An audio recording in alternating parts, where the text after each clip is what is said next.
الشیطان الرجیم بسم اللہ الرحمن الرحیم فاستجاب لهم ربهم انی لا اضیع عمل عامل منکم من ذکر او انثى بعضکم من بعض فالذین هاجروا واخرجوا من دیارهم وأوذوا فی سبیلی وقاتلوا وقتلوا لأكفرن عنهم سیئاتهم ولأدخلنهم جنات تجری من تحتها الأنہار ثوابا من عند اللہ واللہ عنده حسن الثواب لا يغرنك تقلب الذین کفروا فی البلاد متاع قلیل ثم مأواهم جہنم وبئس المہاد لیکن الذین اتقوا ربهم لهم جنات تجری من تحتها الانہار خالدین فیہا نزلا من عند اللہ وما عند اللہ خیر للابرار وإن من أهل الكتاب لمن يؤمن بالله وما أنزل إليكم وما أنزل إليهم خاشعين لله لا يشترون بآيات الله ثمنا قليلا أولئك لهم أجرهم عند ربهم ان اللہ سریع الحساب یا ایہا الذین آمنوا اصبروا وصابروا ورابطوا واتقوا اللہ لعلکم تفلحون۔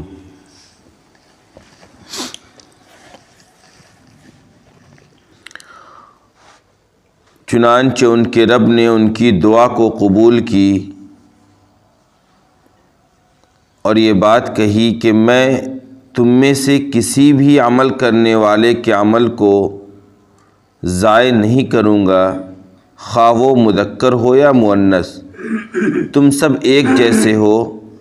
چنانچہ جن لوگوں نے ہجرت کی اور جن لوگوں کو ان کے گھروں سے نکالا گیا اور جو لوگ میرے راستے میں تکلیف دیے گئے اور لڑائی لڑی اور قتل کیے گئے، میں ان کی گناہوں کا کفارہ کر دوں گا اور ان سب کو ایسے باغات میں داخل کروں گا جس کے نیچے نہریں بہہ رہی ہوں گی۔ یہ اللہ کی طرف سے ان کا انعام ہوگا اور اللہ کے پاس بہترین انعام ہے۔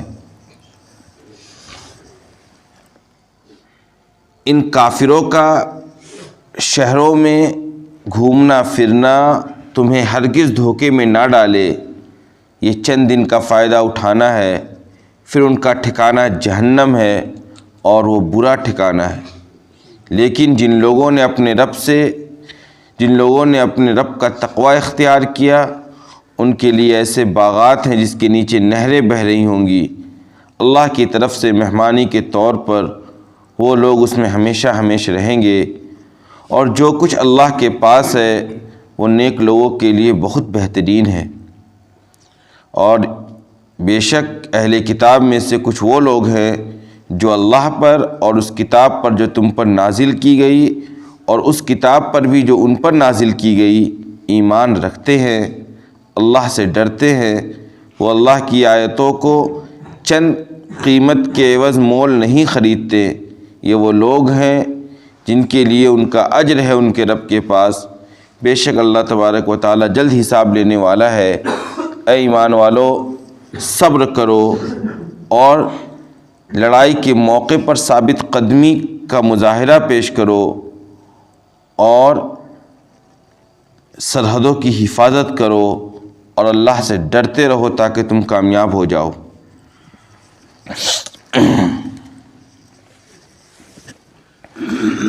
گزشتہ کل اللہ تبارک و تعالیٰ نے اولو الالباب کی چند صفات بیان کی تھی کہ جو لوگ عقل والے ہیں اللہ کی نظر میں ان کی کیا کیا صفات ہیں اور وہ اپنے رب سے کیا دعائیں کیا کرتے ہیں۔ جب ان کی دعاؤں کا کل تذکرہ ہوا تھا جس میں بنیادی طور پر یہ دعا تھی کہ اے اللہ ہمیں آپ قیامت کے دن رسوائی کا سامنا مت کروائیے گا، بلکہ آپ ہماری گناہوں کو معاف کرتے ہوئے نیک لوگوں میں شامل کر کے ہمیں جنت میں داخل کر دیجیے گا، اور جب اپنے پاس بلائیے گا تو نیک لوگوں میں ہی ہمیں شامل کر کے بلوائیے گا۔ اور جو کچھ آپ نے اپنے رسول کے ذریعے اپنے پیغمبر کے ذریعے ہم سے وعدہ کیا ہے اس کو پورا کیجیے گا۔ یہ جب دعائیں کی گئیں اور دعاؤں کو نقل کیا گیا تو آج کی آیت میں اللہ تبارک و تعالیٰ نے یہ بات بتلائی کہ میں نے ان لوگوں کی دعاؤں کو قبول کر لیا۔ ایک طرف تو یہ نیک بندے جو ہیں یہ دعائیں کرتے ہیں اپنے رب سے، اور اس کا نتیجہ یہ نکلتا ہے کہ فاستجاب لهم ربهم، کہ ان کے رب نے ان کی اس پکار کو، ان کی اس دعا کو، ان کی اس درخواست کو قبول کر لیا، اس طور پر کہ اللہ تبارک و تعالیٰ نے کہا کہ تم میں سے جو بھی کوئی کام کرے گا، نیک عمل کرے گا، خواہ وہ مرد ہو خواہ عورت ہو، میں کسی کے نیک عمل کو ضائع نہیں کروں گا، بلکہ اس کے نیک عمل کو قبول کروں گا اور اس کو اجر سے نوازوں گا۔ بعضکم من بعض، یہ جتنے بھی مرد ہوں یا عورت ہوں سب ایک جیسے ہیں، اللہ کی نظر میں سب کا مقام اور مرتبہ عمل کے اعتبار سے ایک ہے۔ جو بھی نیک عمل لے کر آئے گا، خواہ وہ دنیا کے کسی کونے کا ہو، کوئی زبان بولتا ہو، کسی رنگ اور نسل سے تعلق رکھتا ہو، اگر وہ نیک عمل لے کر آئے گا تو اللہ تبارک و تعالیٰ اس کو قبول کریں گے۔ پھر اللہ تبارک و تعالیٰ نے خاص طور پر صحابہ کرام کا تذکرہ کیا، خاص طور پر ان صحابہ کرام کا جو مہاجر تھے، جن کا تعلق مکہ مکرمہ سے تھے، جنہوں نے اللہ کے راستے میں اپنے گھر بار کو چھوڑ کر قربانیاں دے کر مدینہ منورہ ہجرت کی تھی۔ تو اللہ نے کہا کہ جن لوگوں نے ہجرت کی اور جن کو ان کے گھروں سے نکالا گیا، اس سے مراد وہ صحابہ کرام ہیں جنہوں نے اول مرحلہ میں آپ صلی اللہ علیہ وسلم پر ایمان لایا اور پھر آپ صلی اللہ علیہ وسلم کے ساتھ ہجرت کر کے ان لوگوں نے مدینہ منورہ میں آ کے قیام اختیار کیا۔ تو کہا جن لوگوں نے ہجرت کی اور جن کو ان کے گھروں سے نکالا گیا اور جن کو میرے راستے میں تکلیف دی گئی، یعنی صحابہ کرام کو خاص طور پر اسلام کا جب شروع کا زمانہ تھا تو انتہائی تکلیفوں کا اور مصیبتوں کا سامنا کرنا پڑا۔ تکلیف اور مصیبت کی آخری حد ہی تھی کہ اپنے گھر کو بھی، اپنی اولاد کو بھی، اپنی مال اور دولت کو بھی چھوڑ کر جانا پڑا۔ یہ تکلیف کا آخری حد تھا۔ تو کہا جن لوگوں نے میرے راستے میں تکلیف اٹھائی، وقاتلوا وقتلوا، اور جن لوگوں نے میرے دین کے لیے، میرے کلمہ کے سربلندی کے لیے جہاد میں شرکت کی اور اپنی جانوں کا نذرانہ بھی پیش کیا، لَأُكَفِّرَنَّ عَنْهُمْ سَيِّئَاتِهِمْ، تو ان کے ساتھ میرا رویہ یہ ہے کہ میں ان کی تمام گناہوں کو معاف کر دوں گا، تمام گناہوں کا کفارہ کر دوں گا، تمام گناہوں کو مٹا دوں گا۔ وَلَأُدْخِلَنَّهُمْ جَنَّاتٍ تَجْرِي مِن تَحْتِهَا الْأَنْهَارُ، اور گناہوں کو معاف کرنے کے بعد میں ان کو ایسے باغات میں داخل کروں گا جن باغات کے نیچے نہریں بہہ رہی ہوں گی۔ یہ خاص طور پر ایسے لوگوں کو اس طرح کے باغات سے نوازا جائے گا۔ پھر قرآن نے کہا ثوابا من عند اللہ واللہ عندہ حسن الثواب، یہ جو چیزیں انہیں ملیں گی اللہ کی طرف سے، ان کے اوپر کیا ہوگا؟ اللہ کا انعام اور اس کا احسان اور اس کا فضل ہوگا۔ اللہ کی طرف سے ملنے والا یہ تحفہ ہوگا، اور اللہ کے پاس جو کچھ ہے وہ بہترین انعام ہے، بہترین بدلہ ہے، بہترین احسان اور اللہ کی نعمت ہے۔ اس کے بعد والی آیت میں اللہ تبارک و تعالیٰ نے خاص طور پر آپ صلی اللہ علیہ وسلم کو اور مسلمانوں کو یہ ارشاد فرمائی کہ دیکھو تم جو یہ دیکھتے ہو کہ دنیا میں بظاہر وہ لوگ جو میرے دین کا انکار کرنے والے ہیں، جو میرے رسول کے بتائے ہوئے راستے کے منکر ہیں، جو اللہ کو ایک ماننے کو تیار نہیں ہیں، ان کو جو تم دیکھ رہے ہو دنیاوی زندگی میں کہ وہ ترقی کر رہے ہیں، آگے بڑھ رہے ہیں، عیش و عشرت کی زندگی گزار رہے ہیں، پوری دنیا کے اندر گھوم پھر رہے ہیں، اپنی تجارت کو بڑھا رہے ہیں، آئے دن ملینئر سے آگے بڑھتے چلے جا رہے ہیں، تو ان کو جو تم دیکھ رہے ہو تو ان کے ان حالات کو دیکھ کر تم دھوکے مت پڑ جانا، لا یغرنک، ہرگز تم دھوکے مت پڑ جانا ان کافروں کے شہروں میں گھومنے پھرنے سے۔ کیوں؟ یہ چند دن کا فائدہ ہے جو یہ اٹھا رہے ہیں، متاع قلیل ثم مأواہم جہنم، یہ چند دن ہے، موت آئے گی، پھر ان کا ٹھکانہ کیا ہے؟ جہنم ہے، وبئس المہاد، اور جہنم جو ہے وہ بہت برا ٹھکانہ ہے۔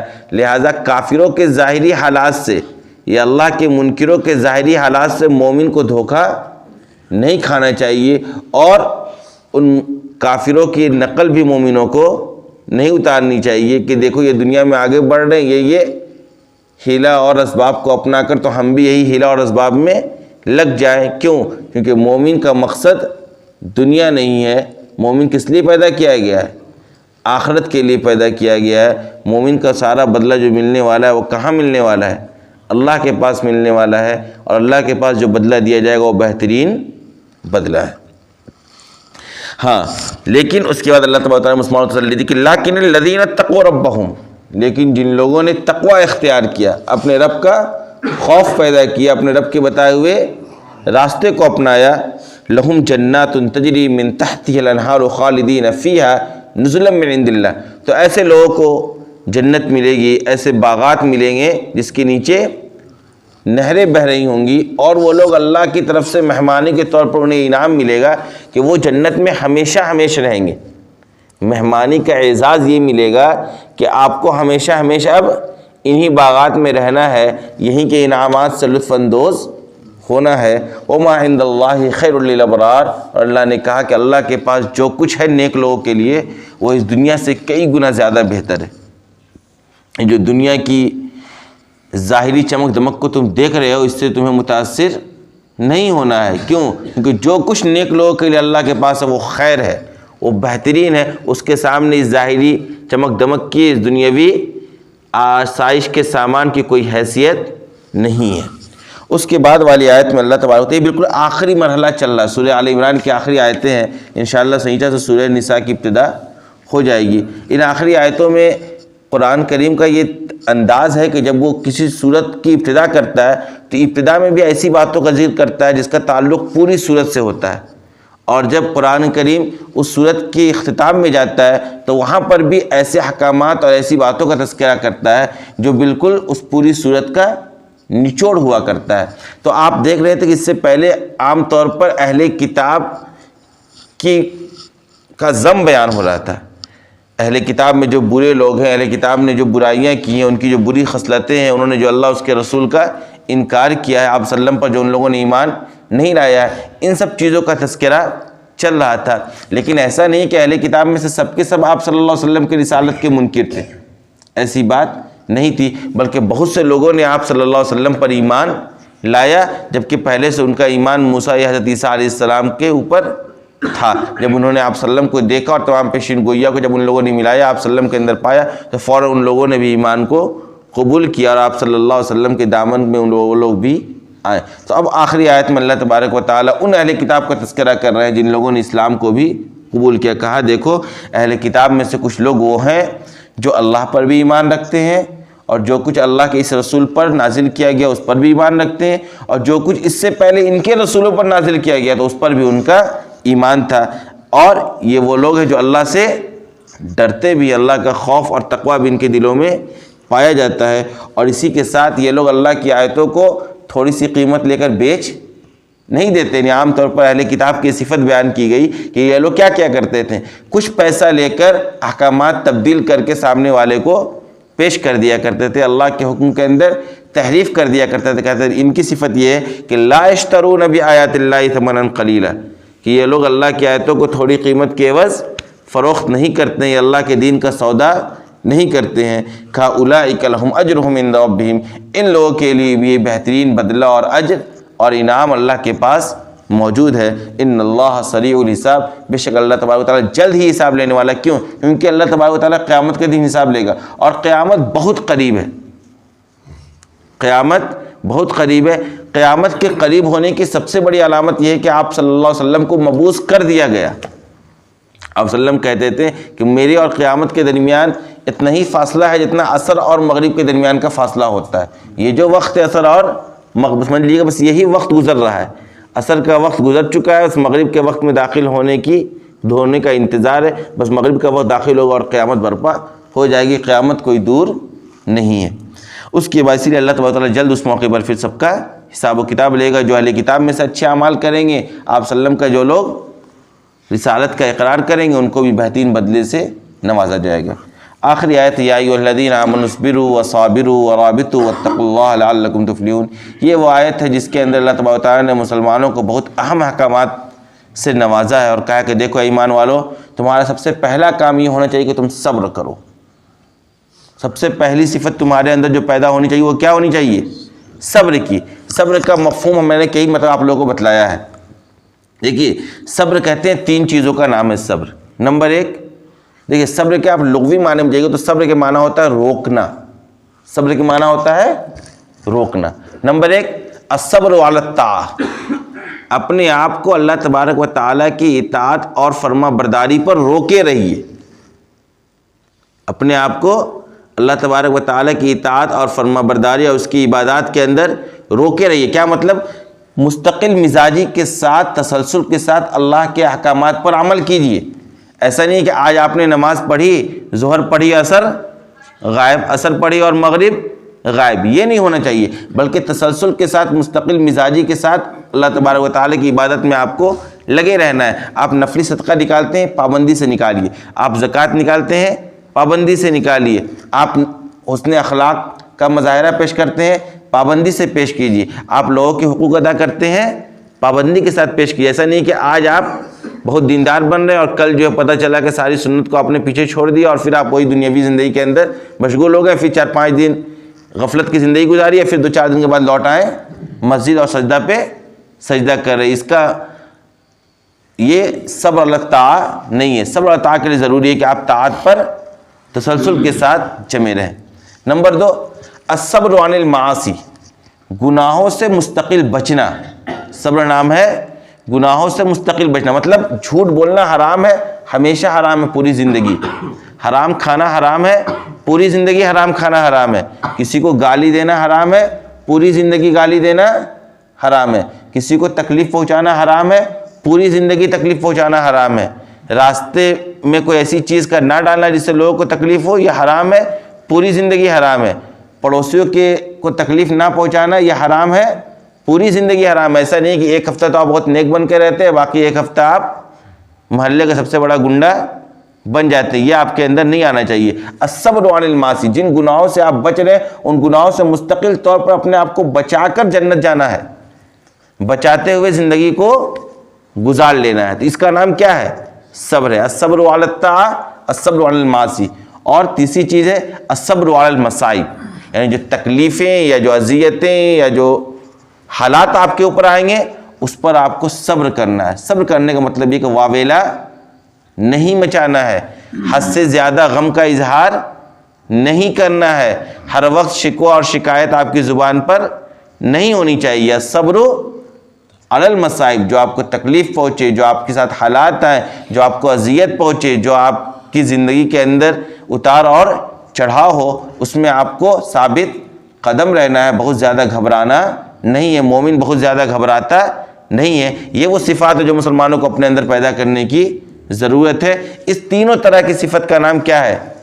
صبر ہے۔ صبر کا مفہوم یہی ہے، لہذا صبر کا صرف مطلب آپ یہ نہ سمجھے کہ تکلیف کے موقع پر ہی چپ رہنا یہ صبر ہے، بلکہ صبر کا مطلب یہ بھی ہے کہ آپ طاعت کے اندر مستقل لگے رہیں، معاصی سے مستقل بچتے رہیں، اور تکلیف کے موقع پر غم کا اظہار ہونا چاہیے، لیکن غم کے اظہار کا مطلب یہ نہیں ہے کہ آپ وہ حرکت کرنے لگے، اس طرح کا الفاظ نکالنے لگے زبانوں سے، یا اس طرح کا حرکت اپنے اعضاء اور جوارح سے آپ کرنے لگے جس سے معلوم ہو کہ یہ اللہ کے فیصلے پر راضی نہیں ہے، جس سے معلوم ہو کہ اللہ کے فیصلے پر راضی، جس کا اللہ پر ایمان مضبوط ہوگا، جس کا پورا بھروسہ اللہ تبارک و تعالیٰ کی ذات پر ہوگا، وہ کسی طرح کے بھی حالات میں گھبرائے گا نہیں، پریشان نہیں ہوگا۔ غم ہوگا، غم فطری چیز ہے، لیکن غم کے اظہار کا طریقہ بھی اس کا وہی ہوگا جو شریعت نے اس کو بتلا رکھا ہے۔ غم بھی وہ اسی دائرے کے اندر کرے گا جس دائرے میں کرنے کا شریعت نے اس کو حکم دے رکھا ہے۔